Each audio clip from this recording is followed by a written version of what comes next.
بسم الله الرحمن الرحيم الحمد لله رب العالمين والصلاة والسلام على سيد المرسلين مولانا محمد وعلى آله وأصحابه ومن تبعهم بإحسان إلى يوم الدين وبعد. Respected brothers, elders, esteemed scholars, Assalamu alaikum wa rahmatullah.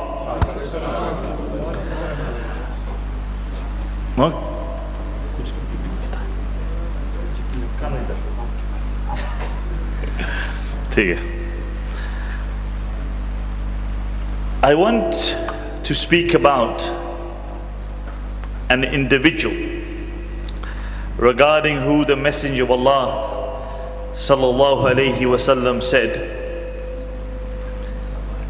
that the sun has not risen upon a man who is better than this man. After the Anbiya alayhi salatu salam, the sun has not risen upon a man who is better than this man, and this man is no other than Abu Bakr radiyallahu anhu. And I want to concentrate on a specific dimension of the life of Abu Bakr radiyallahu anhu. Abu Bakr radiyallahu anhu prior to Islam was a close friend of the Messenger of Allah sallallahu alaihi wasallam. And when the Messenger of Allah proclaimed the prophethood, Abu Bakr radiyallahu anhu was on a journey. So he comes back into Mecca, and the mushrikeen go to Abu Bakr and they say, Abu Bakr, you know what your friend is saying? He's saying that he is a prophet. So Abu Bakr radiyallahu anhu goes to his beloved friend. He knocks on the door. The Messenger of Allah sallallahu alayhi wasallam opens the door. And Abu Bakr radiyallahu anhu said, Oh Muhammad, what's this I've heard? He said, what have you heard? He said, the people are saying that you say that you have been sent by Allah, that you are a prophet. He said, what you have heard is the truth. What you have heard is the truth. Abu Bakr, then he said to him, he said, I have come with the call of Ibrahim alayhi salatu salam. Then Abu Bakr radiyallahu anhu turned to the Messenger of Allah and he said, I see nobody who is more befitting for this claim than you. Out of all the people I know personally, there is nobody who should, if anybody was to be a Nabi, there is nobody more befitting to be a Nabi sent by Allah than you. He embraced Islam there and then. The Messenger of Allah sallallahu alayhi wasallam said regarding the virtue of Abu Bakr radiyallahu anhu, he said, never, listen to this, he said, never did I present this deen and this Islam upon a person, but they hesitated, or they thought, or they took a step back, or they doubted, besides Abu Bakr. No sooner had I presented him the dawah, he accepted the dawah. You know, they say, you said Qal'aji and others say that Umar ibn Khattab radiyallahu anhu, his opinion, or Allah, his opinion, or let me put it in a better word, his opinion coincided with the opinion of Allah in 17 different places. Some other ulama say a bit different, but Qal'aji says 17 places. Why was this not possible for Abu Bakr radiyallahu anhu? Because Abu Bakr radiyallahu anhu never ever, whatever the Messenger of Allah said, he never went against it. So it was impossible. So if the Messenger of Allah had an opinion, Abu Bakr agreed with it, period. So it was never possible for him to be on the position of Umar ibn Khattab radiyallahu anhu, because whatever the Messenger of Allah said, he accepted it totally and utterly. Where Umar radiyallahu anhu on certain occasions had a certain opinion, and he would present his opinion to the Messenger of Allah sallallahu alayhi wasallam. Now, Abu Bakr radiyallahu anhu, شان الصحابة علماء حق علماء جوابا ما شاء الله.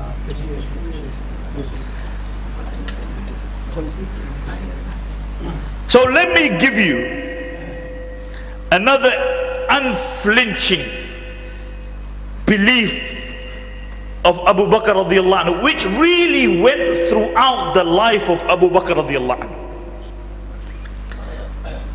And let me give you, before I move to this, something else comes to my mind, let me deal with that as well. You know, in the battle of Yamama, many Sahaba radiyallahu anhum who were huffaz of the Quran passed away. There was a whole regiment which was a huffaz of Quran. Many of them were passed away. Approximately a third passed away. So Umar radiyallahu anhu went to Abu Bakr as-Siddiq and he said, Khalifat Rasulullah, we need to gather the Quran. We need to gather the Quran. Abu Bakr radiyallahu anhu said no. He said, why? He said, because the Messenger of Allah didn't do it, I won't do it. He said, the Messenger of Allah didn't do it, I won't do it. So Umar radiyallahu anhu said, no, there's a maslahah in this, there's the welfare of the Muslim, we need to do it. He said he wouldn't do it until Umar insisted until Abu Bakr radiyallahu anhu accepted the opinion of Umar ibn Khattab radiyallahu anhu. Now, what a beautiful lesson. This wasn't an issue, a minor issue, this was a major issue. But you look at how, subhanallah, the Sahaba radiyallahu anhu, such a major issue of gathering the Quran, but they sat down, they discussed it. They weren't at each other's throats. And they dealt with the issue of gathering the Quran. He said there's a maslahah, there's a welfare in it. But you see Abu Bakr radiyallahu anhu, because the Messenger of Allah didn't do it, I'm not going to do it. So let me give you the example I was about to give. The Messenger of Allah comes out of his house. One of the first people he bumps into is Abu Jahl. And Abu Jahl says sarcastically, he said, Muhammad, what's new? So the Messenger of Allah said, what's new is that last night I traveled from Mecca all the way to Jerusalem. He said, you did all this in a portion of last night? He said, doesn't finish here. From there I went to the heavens. He placed his hands over his head and he said, if I gather the people of Mecca, are you ready to say this to them? He said, gather them, I will say it to them. So Abu Jahl gathers the people of Mecca, and the Messenger of Allah sallallahu alayhi wasallam says, last night I traveled from Mecca to Jerusalem. They said, you did this in the portion of last night? He said, doesn't finish there. He said, from there I traveled to the heavens. The narrations mention that some of them began to clap. Some of them placed their hands on their head. Some of them slapped their thighs. So the mushrikeen said, Abu Bakr radiyallahu anhu is his right hand man, is his peg. And if we can peel Abu Bakr radiyallahu anhu's support from him, his dawah will fall by the wayside. So they said, let's go to Abu Bakr. So they go to Abu Bakr radiyallahu anhu and they say, oh Abu Bakr, you know what your friend is saying? So what's he saying? Saying that last night he traveled all the way from Mecca to Jerusalem, and from Jerusalem to the heavens. Abu Bakr radiyallahu anhu said, awaqala dhalik. Said, awaqala dhalik. They said, yes, that's what he's saying. He said, idhan sadaq. He said, if he's saying, he's saying if he said it, then he did it. He said, what's so more surprising about this? Is often I sit in his company and Allah sends Jibreel from the heavens to bring revelation to him. If on occasion Allah called himself up to him, what's so amazing about this? It was on this occasion he was given the title as Siddiq. You know what they call this? embracing Islam, doing something when nobody else is ready to do it. They call it social bravery, social courage. When nobody else is ready to do something, you stand up and you do it. This is called social courage. صداقت صدیق اکبر زندہ باد صداقت صدیق اکبر زندہ باد شان صحابہ زندہ باد علماء حق زندہ باد What made Abu Bakr radiallahu anhu special? What made Khadija radiallahu anha special? You know what made Bilal special? What made them special is that they made a stand when nobody else was ready to make a stand. They call this social courage. The Messenger of Allah loved Khadija radiallahu anha to the degree that Aisha radiallahu anha says, out of all the wives that were alive, there was only one, out of all the wives of the Messenger of Allah, there was only one that I was jealous of. Khadija radiallahu anha, and she was the only one who had passed away. So imagine this. All the other ones are alive. She's not envious of them, but she's envious of the one who has passed away. So one day there's a knock. The guys, concentrate over here please. I just came to give a talk from Bradford. The Bradfordians have a better concentration span than you guys. That's bad news.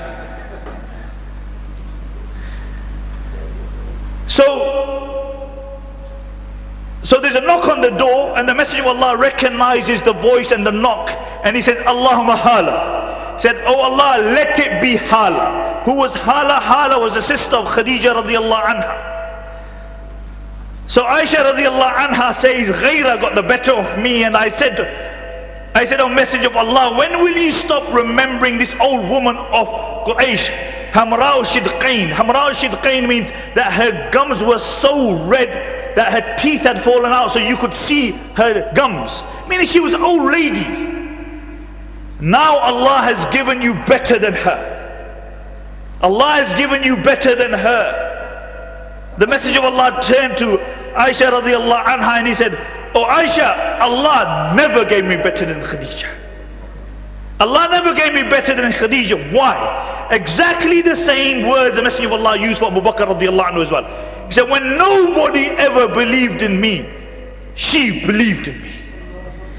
When everybody else shunned me, she took me in. When nobody was ready to spend upon me, she spent upon it. And she was the only one that I had children from. See, this is, brothers, called social courage. When you are ready to make a stand, when nobody else is ready to make a stand. You will see, this is a unique quality of the past, generally of our ulama. They were the ones who stood against the Raj when everybody else was thinking about standing in the Raj. They were the leaders who ended up in the Malta prisons. They're the ones who started the Darul Ulooms in India. They're the ones who were in the politics in India. And they were the ones who started the largest dawah movement in the world, still exists, the Tabligh Jamaat. Every one that they did, people objected. Tabligh started, people objected. Siyasat started, people objected. But because they had social courage, they were ready to stand up when nobody else was ready to stand up. So this is called social courage. You know, when me and you know one type of courage. You know what that courage is? This courage. Biceps. That is the only type of courage you and I know. So let me tell you about the man the Sahaba defined as the bravest out of all the Sahaba. Who was he? Abu Bakr radiallahu anhu. What did Abu Bakr look like? You've heard about Abu Bakr. Through thick and thin, he remained with the Prophet sallallahu alaihi wasallam. Through thick and thin. What did he look like? He looked the total, I won't say it. I would say if the only young Maulvis were here, but I won't say it because the elders are here. But he looked like the antithesis of some group of people generally look. like Mufti Javed. But even Abu Bakr radiallahu anhu was so thin that his eyes had sunk in. His cheekbones had protruded. He was so thin, you could see the bone, they protruded, his bones protruded. His trousers would not remain around his waist. When he walked, he didn't walk with a stride. He actually, in narration mentioned, he actually walked like this. The Sahaba say Abu Bakr was the weakest in body, but the strongest when it came to belief in Allah. Not only the strongest in belief in Allah, the Sahaba say that he was the most bravest out of all the Sahaba. Amr ibn Abdul Wud. Amr ibn Abdul Wud was the man, they say he was equivalent to 100 men. When the children wouldn't go to sleep, today they say, when the bacha doesn't go, say, oh, bache so jao, warna Maulvi sahab aa jayenge.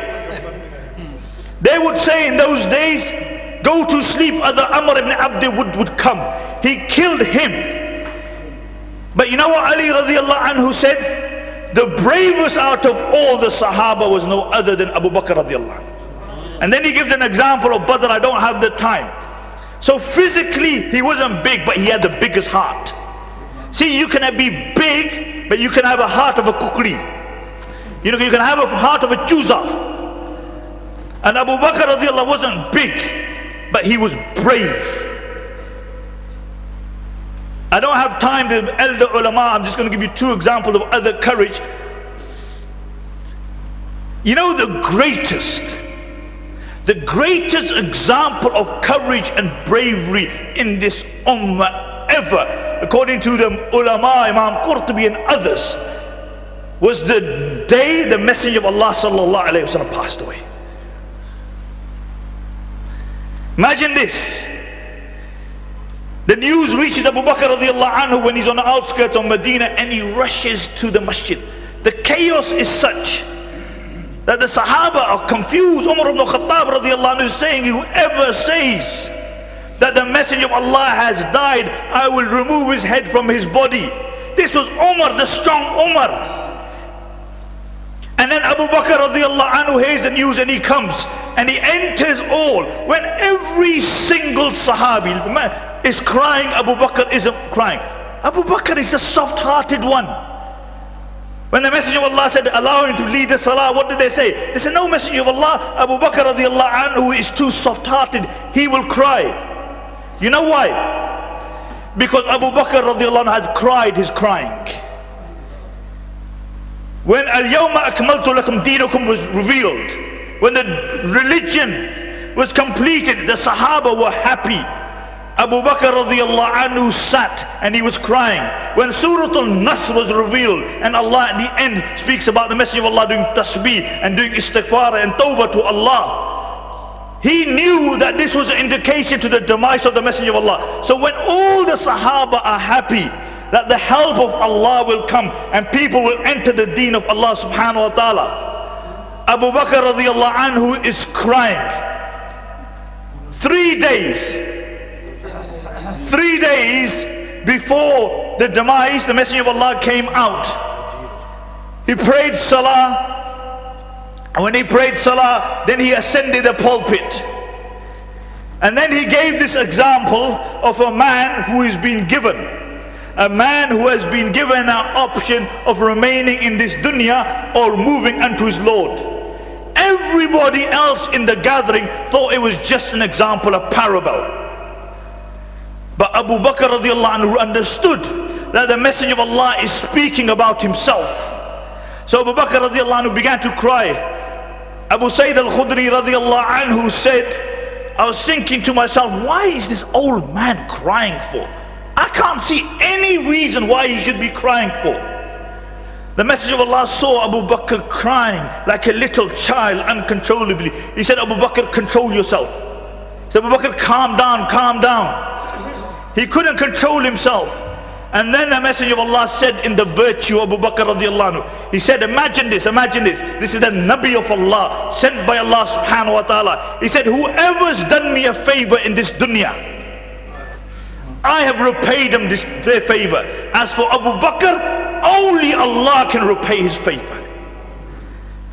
And then he said, if I was to take anybody as a friend, it would be this man Abu Bakr. But the brotherhood of Islam is enough. The brotherhood of Islam is enough. And then he said, close all the doors which lead into the masjid illa khawkhata Abi Bakr, besides the door of Abu Bakr as-Siddiq radiyallahu anhu. So Abu Bakr walks in, and the Messenger of Allah has passed away, and all the Sahaba are crying. And he walks up to the Messenger of Allah, to the house of Aisha. He removes the cloth and he kisses the Messenger of Allah sallallahu alayhi wasallam on the forehead. And he said, Tibta hayyin wa mayyitin ya Rasulullah. He said, you are beautiful in life and you are as beautiful in death. Sallallahu alayhi wasallam. And then he comes in. Imagine, this is the Abu Bakr who couldn't stop crying. And he says to Umar, calm down, O Umar. Umar isn't listening. And then he gives his famous khutbah. He said, Man kana ya'budu Muhammadan fa inna Muhammadan qad mat. Wa man kana ya'budu Allah fa inna Allah hayyun la yamut. Whoever worshipped Muhammad sallallahu alayhi wasallam, he has passed unto his Lord. And whoever worships Allah, Allah is eternally alive, and death does not befall him. You know what they call this? They call it emotional courage. Emotional courage. When you have a difficulty in your life and you show steel, this is called emotional courage. And there are a number of other courages in the life of Abu Bakr. I'm going to finish there because somebody's touching my toes here. Unless he wants to do my malish or something.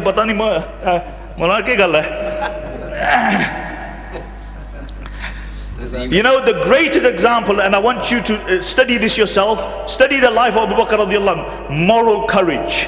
When all the Sahaba, the demise of the Prophet sallallahu alaihi wasallam, and there was a rebellion, all the Sahaba, literally all the Sahaba were on one side, Abu Bakr radiallahu anhu on principle, on moral courage. So we make dua that Allah subhanahu wa ta'ala elevate Abu Bakr radiallahu anhu on our behalf, that he is a source of our मुझको उर्दू इतनी अच्छी नहीं आती है, उर्दू वाले सब बैठे हुए हैं. मैं बाद में इंशाअल्लाह आपके लिए खुसूसी आपके तर्जुमा करूंगा इंशाअल्लाह. And we thank Maulana, all his team, for gathering us to speak about the greatest of people after the Anbiya alayhi salam. We live in a time where, you know, the lives of the Sahaba are being forgotten as role models. Doubts are being created. These are the people. If it was not for those people, we would not have this beautiful deen. So may Allah make dua that Allah subhanahu wa ta'ala keep us united in the dunya, reunite us in Jannat for those, reunite us with the Anbiya, with the Sahaba radiallahu anhum. Jazakumullah khairan, especially Jazakumullah to Maulana Imdadullah Hasan Omani. Barakallah feekum. Assalamu alaikum wa rahmatullah.